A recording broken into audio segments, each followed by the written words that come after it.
Bonjour à toutes et à tous, merci beaucoup pour cette invitation à venir présenter mes travaux de recherche dans le cadre de ce bel événement de la première semaine internationale de la pédagogie du pôle Pégase. Je tenais à remercier Cécile de son invitation ainsi que l'ensemble de l'équipe technique qui a facilité mon déplacement. Donc très rapidement, et Cécile l'a dit, moi je suis Gonelle Audrin, je suis maîtresse de conférences en géographie à Aix-Marseille Université et j'enseigne à l'INSPE dans le parcours Histoire Géo à l'INSPE d'Aix-Marseille. Donc mes travaux de recherche s'inscrivent en géographie urbaine, en géographie sociale et de l'éducation, et je m'intéresse au rôle des territoires dans la fabrique des inégalités scolaires. Et c'est ce que je vais essayer de vous présenter aujourd'hui dans une présentation intitulée « Une approche territorialisée de la ségrégation scolaire, une étude de cas dans la ville de Marseille ». Donc, en introduction, j'aimerais revenir sur certains éléments qui caractérisent un aspect du système éducatif français, la question des inégalités scolaires. C'est un enjeu qui est souvent pointé du doigt quand on parle de l'école en France, aspect qui est révélé par les analyses menées dans le cadre de PISA, le programme international du suivi des acquis des élèves, qui est la plus grande étude sur le suivi des élèves dans le domaine de l'éducation à l'échelle internationale. Donc cette étude, elle permet de mesurer l'efficacité des systèmes éducatifs et l'objectif, c'est bien de comparer justement les performances des élèves qui sont issus d'environnements d'apprentissage différents. Donc les chiffres qui sont présentés sur cette diapositive datent de 2015, mais les derniers résultats publiés de 2018 ne montrent pas d'évolution significative de ces résultats, et cela confirme donc les mêmes tendances avec une école française qui aurait du mal justement à améliorer ces résultats, avec du mal justement à limiter les effets justement de ces inégalités scolaires.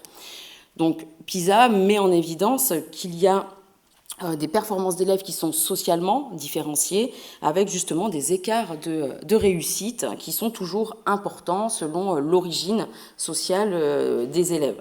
Ces écarts de réussite sont d'autant plus importants en France et plus qu'ailleurs entre les élèves natifs, mais aussi les élèves issus de l'immigration. Donc dans ces enquêtes, l'évaluation des inégalités scolaires est faite par le prisme de la performance, des résultats scolaires. Mais cela ne révèle qu'un aspect des inégalités scolaires. En effet, les recherches montrent que ces inégalités représentent une réalité bien plus large que leur seule perception à travers les résultats des élèves. C'est ce que rappelle le sociologue Georges Feloussis dans son ouvrage consacré aux inégalités scolaires, paru en 2014 et réédité en 2020. Donc, ce qui ressort de la définition assez extensive qui fait des inégalités scolaires, c'est que d'abord, ces inégalités scolaires, elles sont multiples et qu'il faut distinguer des inégalités de quoi, mais aussi des inégalités entre qui. Donc, c'est-à-dire que ces inégalités scolaires ne se limitent pas seulement aux résultats, aux acquis, aux compétences des élèves, même si ce sont les indicateurs qui sont les plus souvent mobilisés dans les évaluations des systèmes éducatifs. Il souligne que ces inégalités, elles sont plus larges et qu'il y a différents aspects à prendre en compte, comme les inégalités d'accès à l'école, mais aussi les inégalités dans la poursuite des études.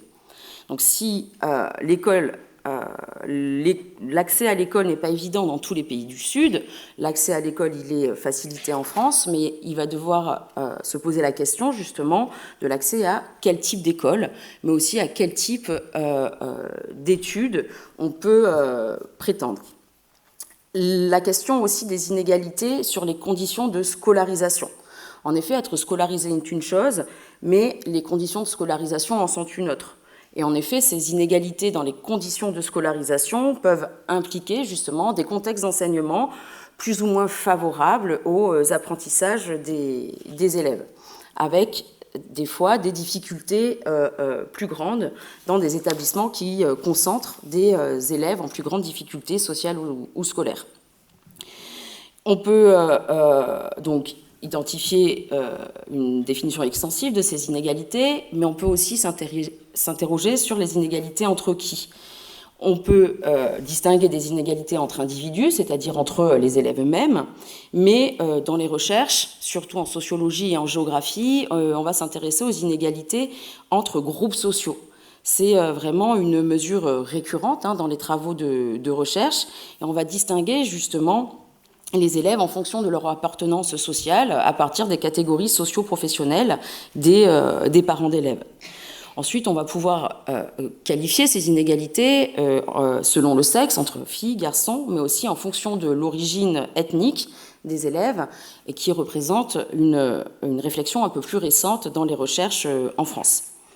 Finalement, l'idée, c'est de voir les inégalités scolaires comme un outil pour comprendre comment et pourquoi les acquis scolaires, les orientations, l'accès à différentes filières, l'obtention de diplômes sont statistiquement liés aux caractéristiques des individus, leur origine sociale, le niveau socio-économique, le sexe ou encore l'origine culturelle.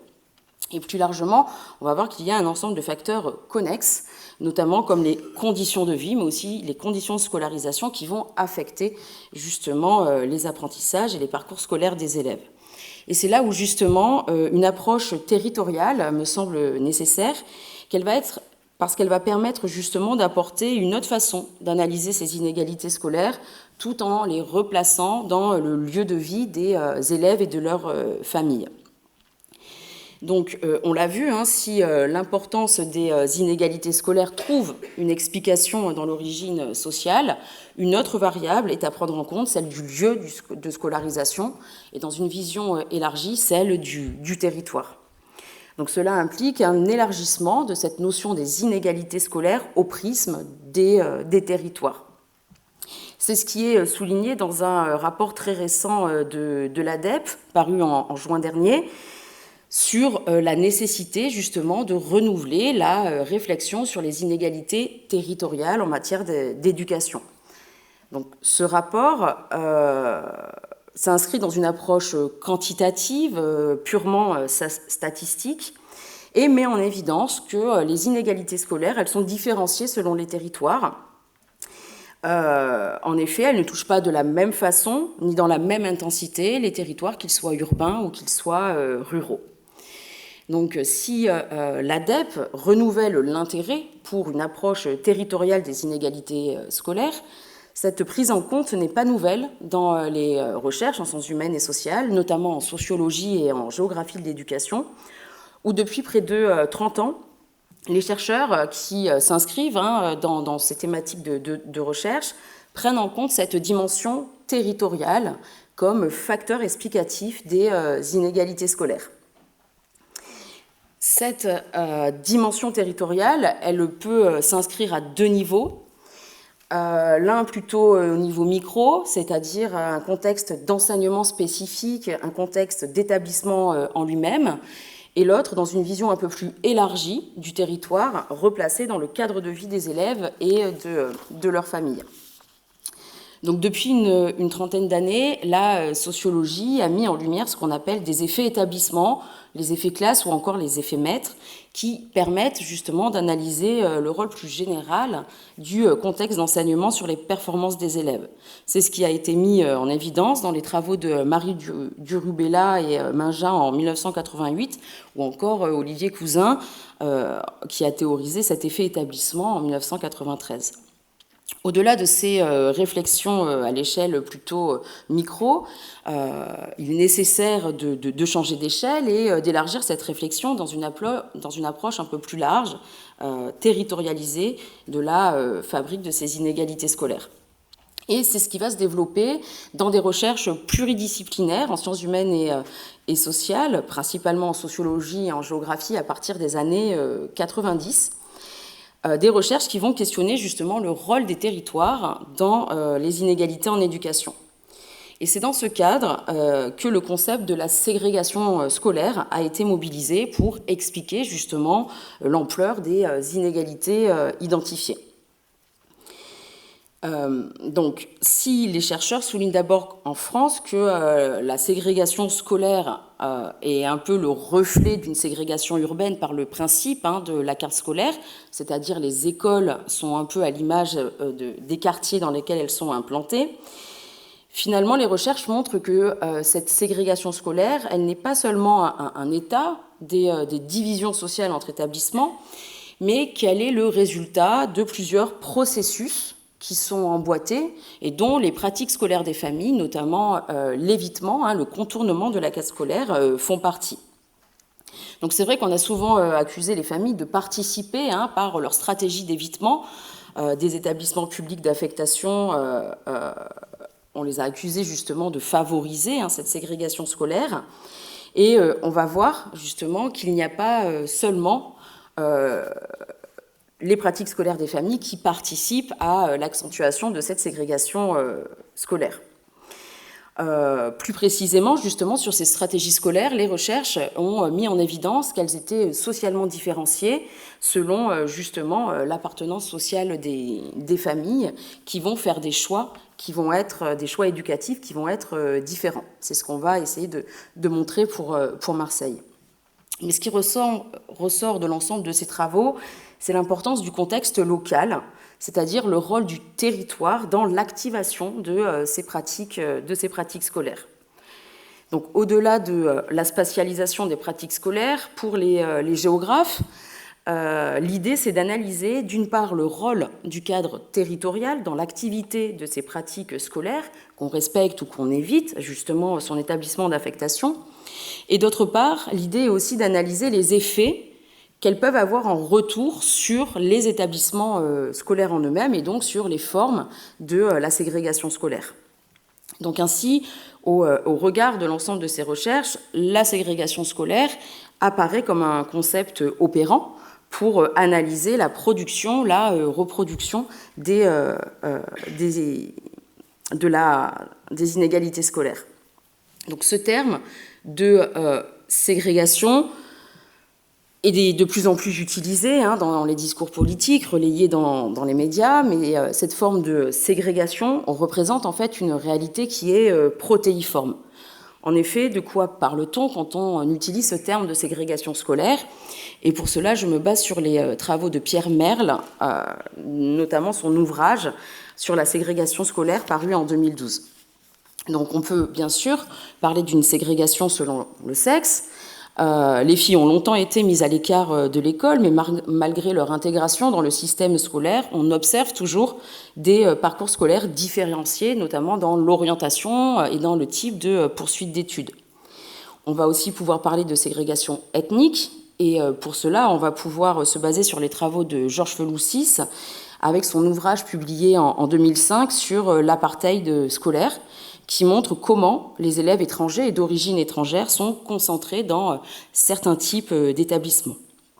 On va aussi pouvoir parler de la ségrégation académique, entendue ici pour désigner la ségrégation des élèves à l'intérieur des établissements en fonction de leur niveau de compétences scolaires. Donc c'est ce qu'on peut voir en France avec le type de filières comme les SECPA, les sections d'enseignement général et professionnel adapté, qui scolarisent à partir de la 6e les élèves dont le niveau scolaire est faible. Cette ségrégation académique, elle peut aussi résulter de politiques de chefs d'établissement sur les modes de constitution de classes, avec la reproduction de classes de niveau, ou encore avec des sections réservées aux élèves, aux meilleurs élèves, entre guillemets, notamment comme les sections européennes ou internationales. Et enfin, on peut parler de la ségrégation sociale, qui représente la division sociale, justement, des élèves à l'intérieur d'un établissement, selon les filières évoquées, mais aussi entre établissements, entre collèges, par exemple. Donc aujourd'hui, la dimension du genre ne sera pas explorée, mais à travers les différents exemples que je vais vous présenter, on va essayer d'articuler justement ces trois types de ségrégation, ségrégation ethnique, ségrégation académique et ségrégation sociale, avec l'idée de souligner justement le caractère cumulatif de ces formes de ségrégation scolaire. Plus largement, et en s'inspirant de travaux de recherche en géographie sur la ségrégation urbaine, on va pouvoir souligner deux aspects structurants de la ségrégation scolaire. D'abord, appréhender la ségrégation comme un état des lieux des divisions sociales, de genre, ethniques, dans les établissements et entre eux. Et dans un second temps, voir la ségrégation comme un processus évolutif qui tend vers une polarisation justement de l'espace scolaire. Donc justement, appréhender la ségrégation comme un processus nous invite à analyser la multiplicité des facteurs qui entrent en jeu et qui vont participer à son évolution. Et c'est ce que je vais essayer de vous présenter dans la suite de la présentation avec une étude de cas sur la ville de Marseille.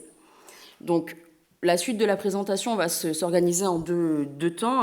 Premièrement, on s'attachera à montrer justement ces correspondances entre ségrégation sociale, ségrégation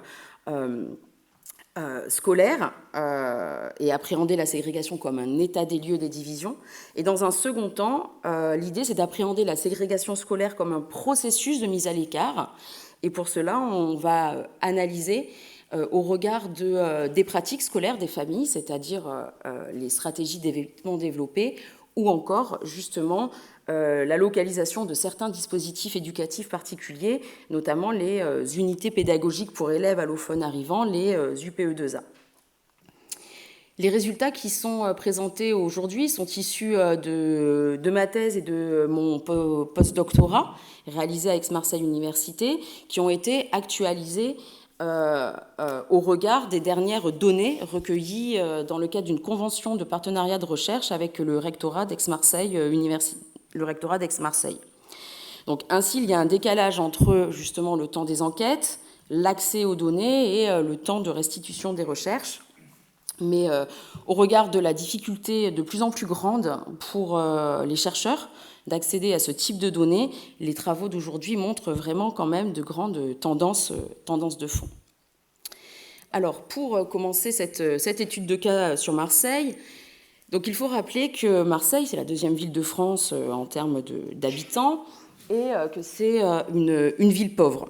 Son taux de pauvreté, il y a 10 ans, s'est élevé à 25%, et la ville se place au 20e rang des 100 plus grandes communes de France les plus pauvres. C'est une ville qui est aussi marquée par d'importantes inégalités sociales entre le sud de la ville, qu'on voit ici, qui concentre une majorité de population très, très favorisée, le nord de la ville qui concentre une majorité de population défavorisée, avec une particularité de la ville, une concentration de poches d'extrême pauvreté dans le centre-ville. Donc les inégalités sociales, visibles ici sur la carte des revenus de la population, sont fortes entre le nord et le sud de la ville, avec une persistance justement de cette pauvreté intra-urbaine.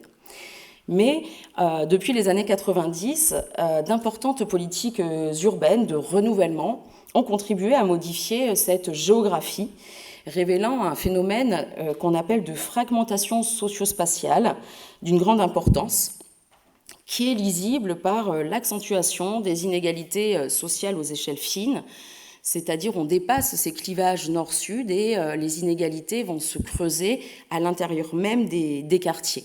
C'est une dynamique qui est intéressante parce qu'elle impacte directement justement la composition des quartiers et va dessiner donc des contextes d'habitation pour les élèves et leurs familles qui vont être de plus en plus hétérogènes. Et on va voir que ces contextes vont favoriser ou non justement l'activation de pratiques d'évitement scolaire. Donc, conformément à plusieurs études qui soulignent le lien entre une ségrégation sociale dans la ville, une ségrégation urbaine et une ségrégation sociale entre établissements scolaires, on va voir qu'à Marseille, justement, l'offre scolaire des collèges reflète ces caractéristiques de la ségrégation socio-spatiale de la commune. Et donc, c'est ce qu'on peut voir sur cette carte qui représente justement la ségrégation sociale des collèges en 2015, avec 3 cartes. Une première carte, celle de gauche, qui représente la concentration des élèves de familles favorisées dans les collèges de la ville, les familles de catégorie moyenne au milieu et les familles défavorisées sur la carte de droite. Et on voit bien qu'il y a une correspondance entre la ségrégation urbaine et la ségrégation sociale entre établissements. On voit donc une nette concentration, plus forte représentation des familles favorisées dans les collèges des quartiers sud, avec une concentration plus grande dans les établissements privés du sud de la ville et une concentration sur représentation justement des élèves de familles défavorisées dans les collèges publics du centre-ville, mais aussi des quartiers nord. Donc justement, cette ségrégation sociale entre collèges, elle se retranscrit aussi dans ce qu'on appelle la géographie des collèges de l'éducation prioritaire. Et c'est ce qu'on peut mettre en évidence sur cette carte. Donc, cette carte, elle met en évidence justement la localisation des collèges de l'éducation prioritaire à Marseille. Les cercles noirs représentent les collèges REP+, le plus haut niveau de distinction de l'éducation prioritaire, et les collèges REP en gris. Ici, la correspondance est très forte entre ségrégation sociale et géographie de l'éducation prioritaire. On voit donc une nette concentration et vraiment un clivage entre le nord et le sud de la ville, avec justement une concentration des collèges de l'éducation prioritaire dans les quartiers populaires des quartiers nord et du centre-ville, et une absence totale des collèges de l'éducation prioritaire, qu'on soit dans le sud ou les périphéries est de la ville. Ce qu'il faut souligner aussi, c'est vraiment l'importance des réseaux d'éducation prioritaire à Marseille. On en compte 23 dans la ville de Marseille, alors qu'il y en a un total de 33 dans toute l'académie. Donc il y a vraiment une surreprésentation justement de ces établissements dans la ville. 23 pour la ville de Marseille, alors qu'on n'en compte que 4 à Paris, ou 2 établissements REP+, à Lyon, 5 à Lille, ou encore 4 à Montpellier. Donc justement, ce qui va nous intéresser dans cette réflexion territoriale, ça va être de réfléchir sur l'offre scolaire qui est accessible pour les élèves et leurs familles.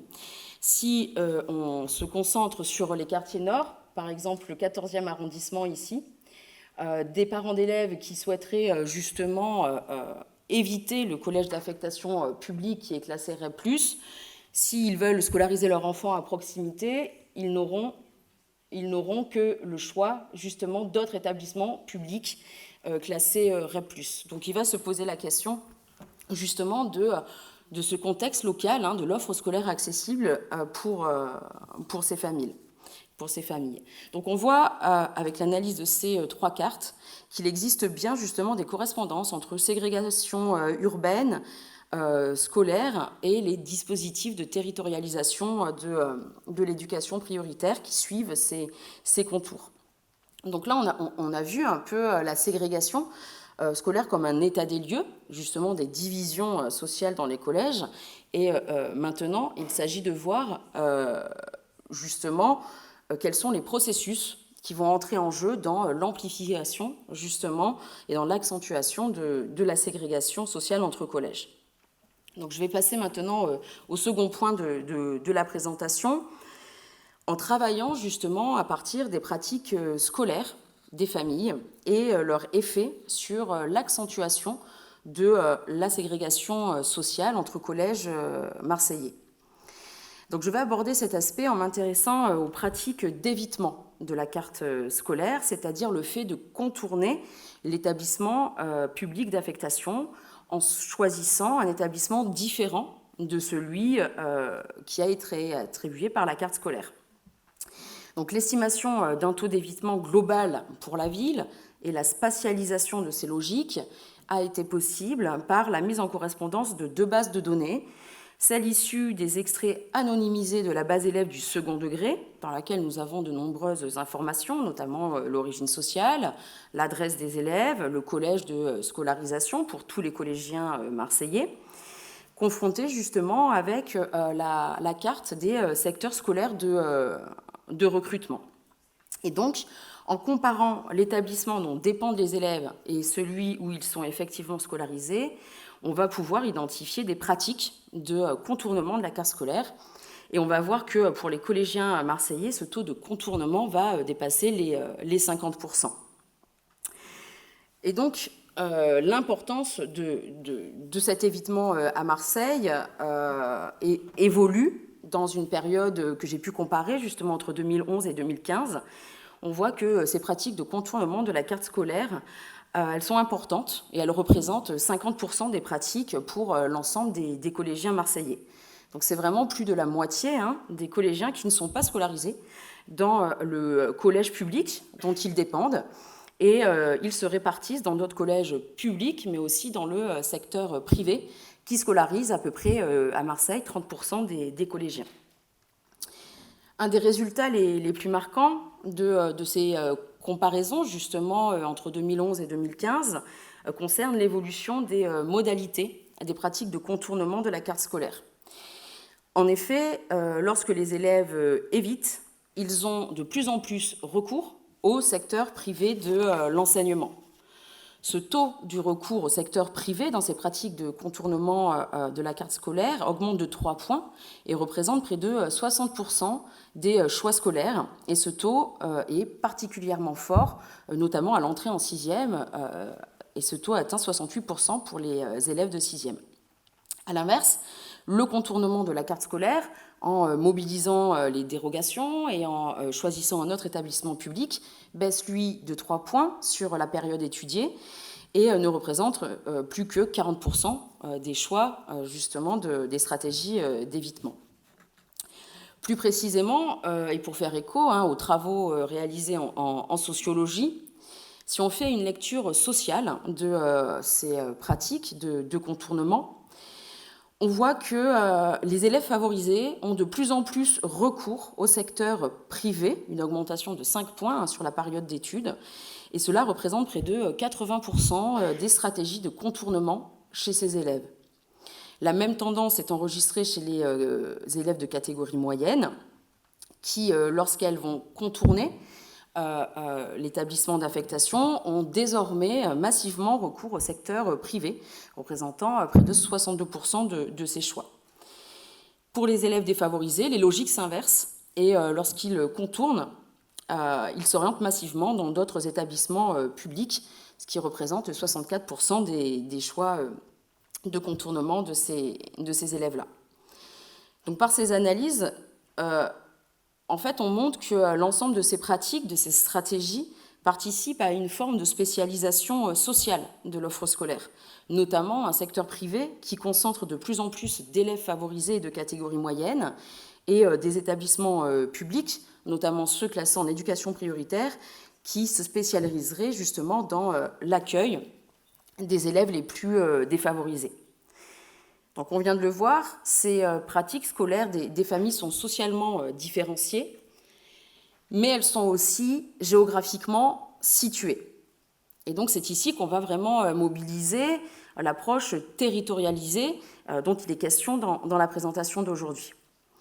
En effet, l'ampleur de l'évitement scolaire ne s'observe pas dans les mêmes intensités dans tous les quartiers de la ville. Et c'est ce qu'on peut voir sur cette carte qui représente la géographie du contournement de la carte scolaire à Marseille en 2015. Les dégradés de couleur, le noir le plus foncé représente des secteurs qui sont très fortement évités par les collégiens, au dégradé gris clair, des secteurs qui sont le moins évités. Et justement, on voit des variations très importante. Donc si en moyenne, il y a 50% des collégiens qui ne respectent pas la carte scolaire, on voit que les taux d'évitement par secteur, ils varient de 23% dans les secteurs les plus faiblement évités jusqu'à 72% dans les secteurs les plus évités. Et donc, sur cette carte, la géographie de l'évitement scolaire ne montre pas d'organisation spatiale particulière et ne semble pas justement se calquer sur les divisions sociales nord-sud qu'on a pu mettre en évidence précédemment. Ainsi, les collèges les plus fortement évités se retrouvent autant dans les périphéries, dans des quartiers centraux plutôt favorisés du 6e et du 8e arrondissement que dans des quartiers plutôt populaires, entourés de rouge sur la carte, aux extrémités nord et sud de la ville. Donc cette géographie de l'évitement scolaire, elle interroge alors le rôle du contexte local dans l'activation de ces pratiques. Les secteurs les plus fortement évités, donc supérieurs à 61%, qui sont situés en périphérie nord ou en périphérie sud, représentés, encerclés par le cercle rouge sur la carte, sont en fait des quartiers d'habitation qui se caractérisent par d'importants contrastes socio-résidentiels entre justement les populations résidentes. Ces quartiers où on va observer une hétérogénéité dans la population, elle a été induite par des politiques urbaines mises en place par la ville de Marseille. En effet, qu'on se situe à l'extrémité sud ou au nord de la ville, ces quartiers représentent en fait les derniers espaces ouverts à l'urbanisation dans la ville de Marseille. Et l'objectif pour la ville était justement d'attirer des familles de catégories favorisées, de classe moyenne, dans des quartiers plutôt populaires.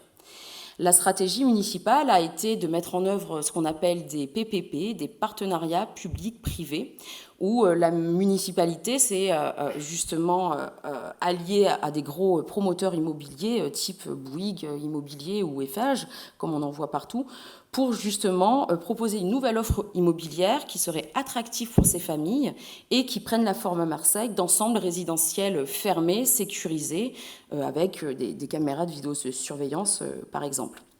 Donc cette stratégie immobilière a fonctionné, c'est-à-dire que dans ces quartiers populaires, une nouvelle population résidente est arrivée, de catégories favorisées et moyennes, sauf que ces familles-là vont avoir des attentes éducatives, on va dire, qui ne se retranscrivent pas dans l'offre scolaire publique accessible pour ces familles qui sont des collèges classés REP+.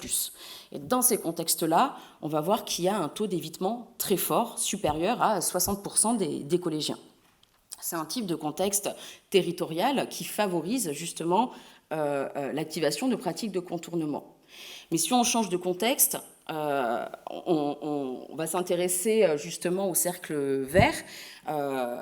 Ici, on observe aussi des pratiques d'évitement qui sont très fortes. On se situe dans les quartiers les plus favorisés de la ville, mais ici on est dans un contexte plutôt homogène, c'est-à-dire qu'on est dans des quartiers, les quartiers bourgeois de la ville de Marseille qui concentrent une grande part de la population favorisée.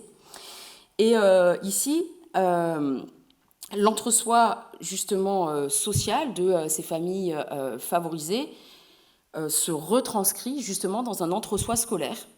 Et ici, l'idée, c'est pas tant d'éviter le collège public de quartier qui a une bonne image, une bonne réputation, d'excellents résultats au brevet, mais c'est plus d'avoir recours au secteur privé de l'éducation, qui est aussi le lieu de la reproduction sociale des élites marseillaises, ce qui est possible justement, comme on peut le voir dans ce contexte-là, par une très forte densité d'une offre scolaire privée. Donc en fait, on voit avec ces différents exemples, qu'il existe différentes configurations socio-territoriales au cœur justement de la construction des choix scolaires et de l'activation justement de ces pratiques de contournement. Mais d'autres logiques entrent en jeu, notamment celle de la localisation de l'offre d'enseignement spécifique dans les établissements. Et c'est ce qu'on va voir dans le dernier temps de la présentation. C'est-à-dire, on va s'interroger sur les effets que peuvent avoir la présence de sections spécifiques. Ici, l'exemple va être pris des unités pédagogiques pour élèves allophones arrivants, les UPE2A. Et on va voir dans quelle mesure la localisation de cette offre d'enseignement spécifique participe justement de processus de différenciation, de spécialisation, ici ethnique, dans les collèges marseillais. Donc, ces dispositifs UPE2A sont créés en 2012 pour remplacer les anciennes classes d'accueil, les CLA, et la classe d'initiation pour non-francophones, les CLIN. Ces dispositifs éducatifs spécifiques proposent une prise en charge scolaire des élèves arrivant sur le territoire français sans maîtrise suffisante de la langue française et qui ont été scolarisés ou non dans leur pays d'origine.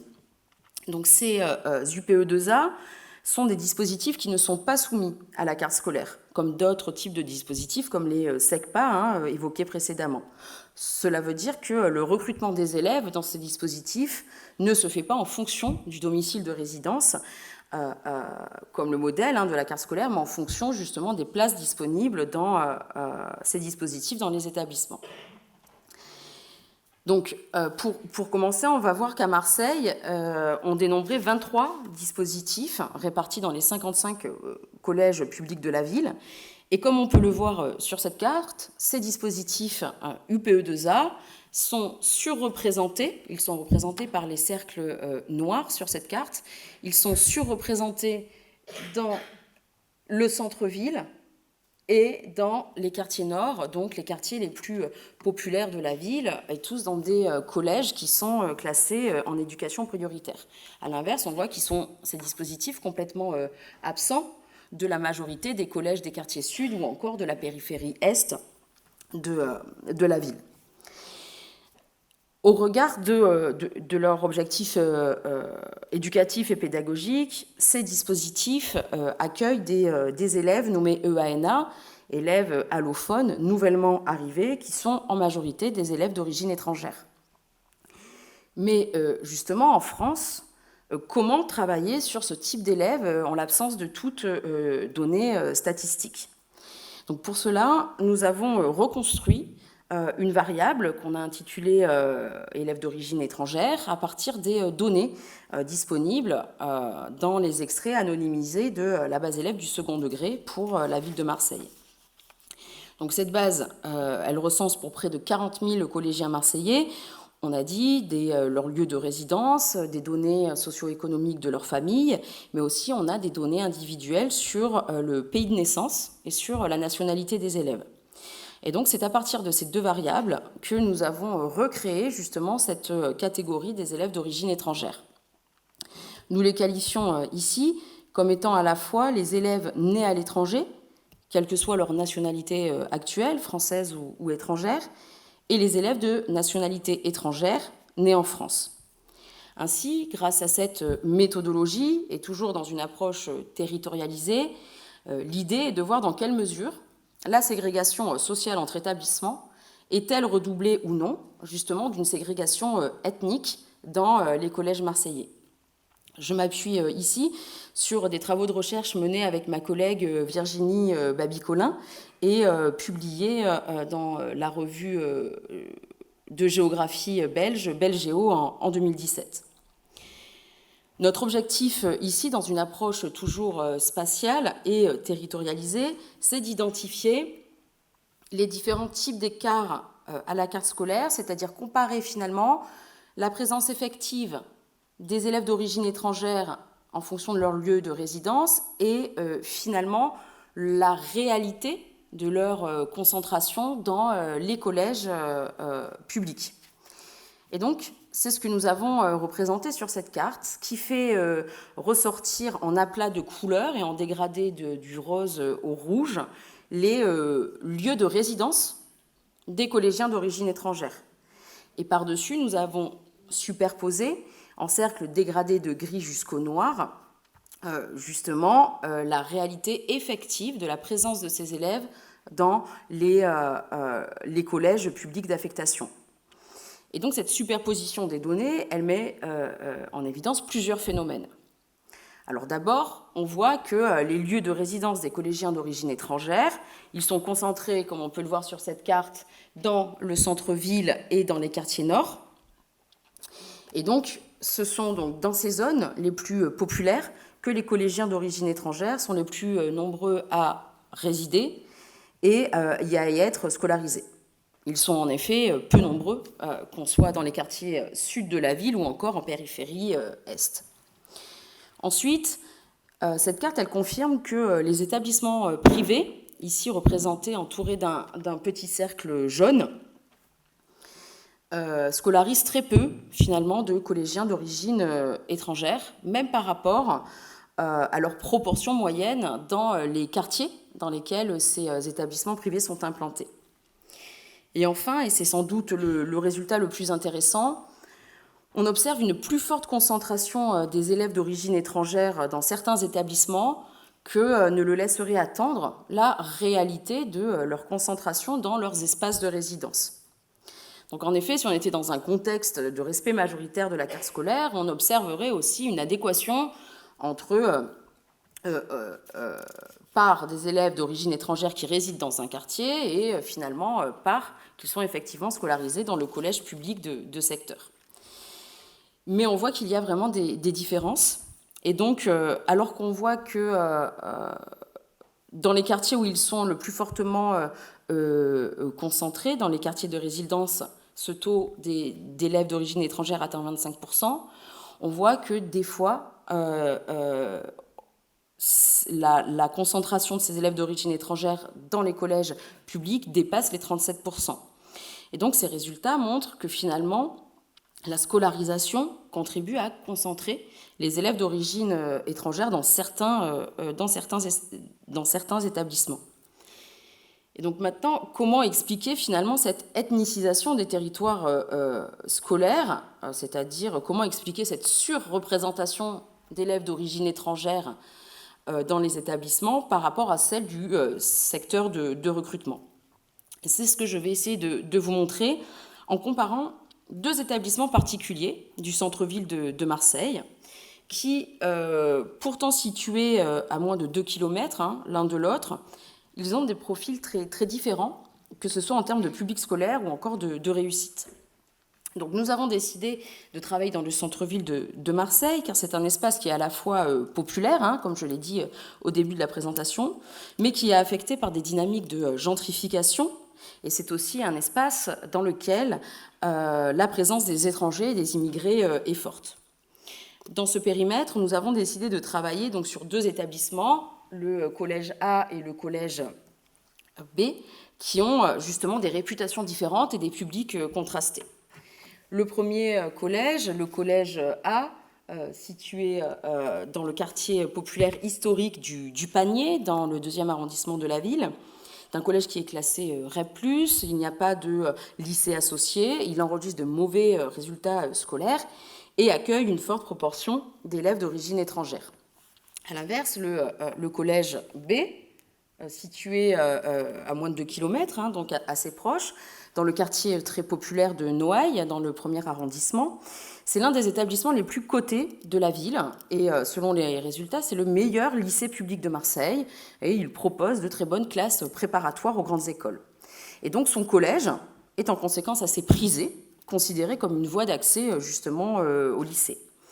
Et ce collège n'appartient pas au réseau d'éducation prioritaire, scolarise une majorité d'élèves favorisés et très peu d'élèves d'origine étrangère. Et donc c'est à partir de la comparaison fine de la constitution des publics scolaires de ces deux établissements que nous avons identifié une logique de spécialisation sociale et ethnique dans ces collèges. Et c'est ce qui ressort justement sur ces graphiques, ces histogrammes comparés, qui mettent en évidence à chaque fois les écarts à la carte scolaire pour ces deux établissements, des écarts entre pour ces graphiques, en fait, et pour chaque variable, ici représentée la part des collégiens favorisés, on va voir les différences qu'il existe entre la proportion d'élèves qui résident dans le secteur, représentée en bleu, la population des élèves qui est effectivement scolarisée dans l'établissement, en rouge, et en vert, cela représente l'attractivité de l'établissement, c'est-à-dire la part des élèves qui viennent d'autres secteurs, mais qui viennent dans l'établissement. Donc si on se concentre sur les collégiens favorisés, on voit que dans le collège B, il y a davantage d'élèves favorisés parmi les collégiens venus d'autres secteurs que ceux qui sont effectivement résidents, et ça conduit justement à une augmentation des collégiens favorisés dans l'établissement public. C'est la logique inverse qui se passe autour du collège A, le collège qui est classé REP+, c'est-à-dire s'il y a à peu près 25% d'élèves favorisés qui habitent le quartier, ils sont finalement seulement que 10% à être effectivement scolarisés dans le collège de secteur. Et donc ces processus-là participent à une forme de spécialisation sociale. C'est ce qu'on voit ici en comparant, pareil, la proportion des élèves défavorisés, qui ne varie pas trop pour le collège B, mais à l'inverse, pour le collège A, alors qu'ils ne sont que 40% des élèves défavorisés habités dans le quartier, on voit que la part des élèves défavorisés atteint plus de 60% dans le collège d'affectation. Cela est dû finalement par l'arrivée massive, via différentes stratégies, d'élèves défavorisés qui affectent justement la composition sociale de cet établissement. Enfin, concernant les deux variables qui nous intéressent ici, la part des collégiens d'origine étrangère dans les établissements, on va voir que, pareil, ici, il y a une logique de spécialisation ethnique dans ces établissements. On s'intéresse toujours au collège A. S'ils ne sont à peu près que 23% de collégiens d'origine étrangère à habiter le quartier, on voit qu'ils sont finalement presque 37% à être scolarisés dans l'établissement, et cela vient du fait de l'arrivée de collégiens d'origine étrangère dans cet établissement. Comment ces élèves d'origine étrangère arrivent dans l'établissement? C'est ce qu'on peut voir avec la dernière variable représentée ici, avec la présence justement des collégiens qui étaient scolarisés l'année précédente, qui étaient scolarisés à l'étranger. Donc si on voit qu'autour du collège B, il y a une présence autour de 3% d'élèves qui étaient scolarisés à l'étranger en 2012, on voit qu'ils sont seulement 0,7% à être effectivement scolarisés dans le collège public d'affectation. Et à l'inverse, dans le collège A, alors qu'ils ne sont qu'à peu près 2% à résider dans le quartier, il y a le double, finalement, qui sont présents dans ce collège-là. Ce processus est lié finalement à la localisation de ces dispositifs UPE2A. On a dit que ces deux collèges, ils étaient à proximité, et donc dans le collège B, il n'y a pas de dispositif UPE2A, tandis que dans le collège A, il y a ces dispositifs UPE2A, et notamment deux dispositifs, un UPE2A classique et un dispositif particulier pour les élèves non scolarisés auparavant. Donc pour conclure, nos résultats de recherche mettent en évidence la diversité des dynamiques, leur interrelation qui participent à la production, à la reproduction, voire au redoublement finalement de la ségrégation scolaire entre établissements, ségrégation scolaire entendue ici dans une perspective sociale et ethnique.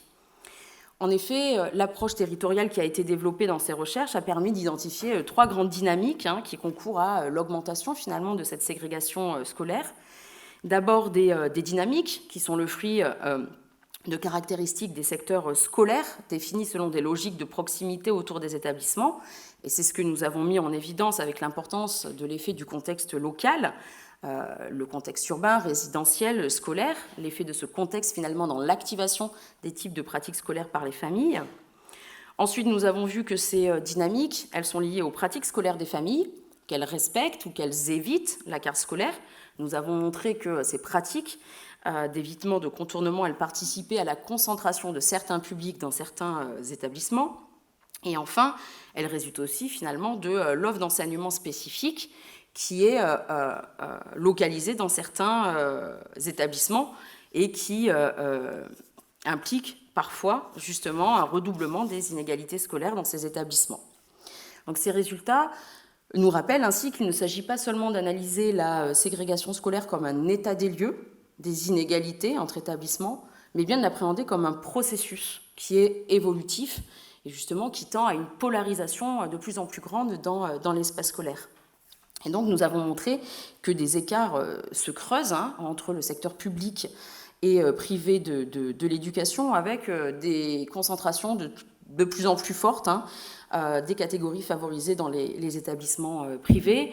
À Marseille, l'ampleur de ces inégalités est très forte, alors qu'on va retrouver à peu près 85% d'élèves favorisés dans le collège privé le plus huppé de la ville. On va enregistrer seulement 0,2% de ces élèves favorisés à l'extrême inverse de l'échelle sociale dans un collège défavorisé des quartiers nord. Donc au-delà de ces chiffres, la concentration justement de certains publics dans les établissements définit le cadre d'exercice de l'ensemble de la communauté éducative et détermine en même temps justement des contextes d'enseignement spécifiques. Et cela peut avoir donc des effets multiples, hein.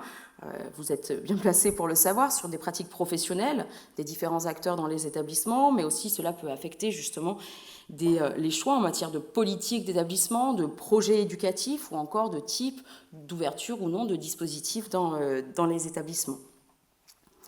Et finalement, ces processus mis en évidence de spécialisation sociale et ethnique affectent ces contextes d'enseignement qui, sur le long terme, vont pouvoir aussi affecter les conditions de scolarisation effective des élèves et qui, à long terme, comme est souligné par les enquêtes PISA, va provoquer une augmentation de ces inégalités scolaires en termes de réussite et des apprentissages des élèves. Donc ainsi, justement, ces recherches rappellent que la question des inégalités territoriales en éducation doit vraiment rester au cœur des politiques éducatives qui doivent justement se renouveler, s'adapter à des nouveaux contextes socio-territoriaux en France. S'il me reste 5 minutes, 2 minutes, 1 minute, c'est pour ne pas partir sur une note défaitiste quand même. C'est donc nos recherches. Elle souligne donc l'importance vraiment et les enjeux qui se posent autour des modalités de recrutement dans les établissements scolaires. Et sans être exhaustive ici, je souhaite souligner justement qu'il y a des pistes, des propositions qui sont faites, notamment autour de 2 propositions qui ont été faites. D'abord, le travail effectué par la mission Territoire et Réussite dans le cadre d'un rapport remis au ministre de l'Éducation nationale en décembre 2019, puis les travaux de recherche menés par Julien Grenet à l'École d'économie de Paris, une expérimentation qui est menée dans la ville depuis 2017. Le premier travail, le rapport Réussite éducative, propose une liste de 25 mesures qui permettraient justement de faire évoluer le système éducatif français.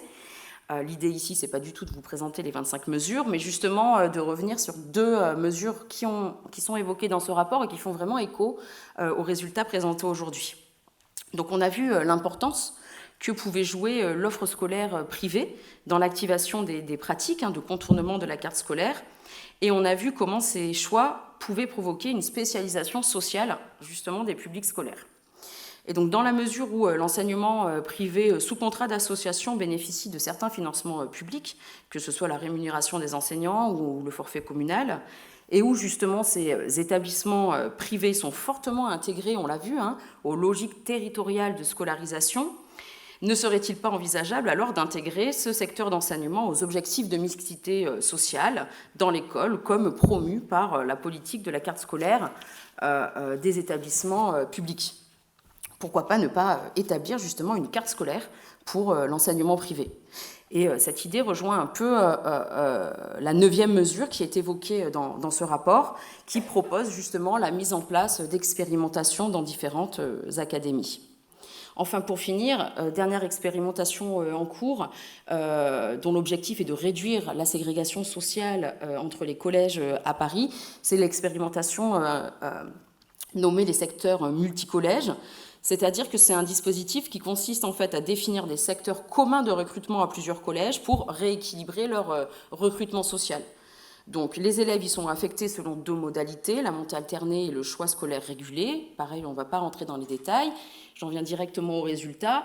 Les résultats de ces expérimentations montrent que, justement, il y a une évolution positive de la mixité sociale dans les collèges qui sont dans ce dispositif, allant de pair avec une baisse des évitements, justement, dans le secteur privé.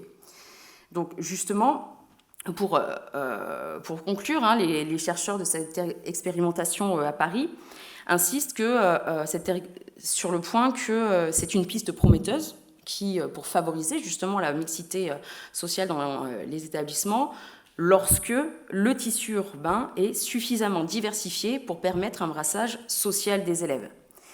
Ici, on fait bien le lien avec l'appréhension territoriale justement de la fabrique des inégalités à l'école qui a été le cœur de la présentation d'aujourd'hui. Donc en fait, il existe de nombreuses propositions pour limiter cette accentuation de la ségrégation scolaire qui doivent être pensées, d'après moi, à l'échelle des territoires afin de développer justement une politique nationale ambitieuse, renouvelée, de lutte contre les inégalités scolaires en France. Voilà, merci beaucoup.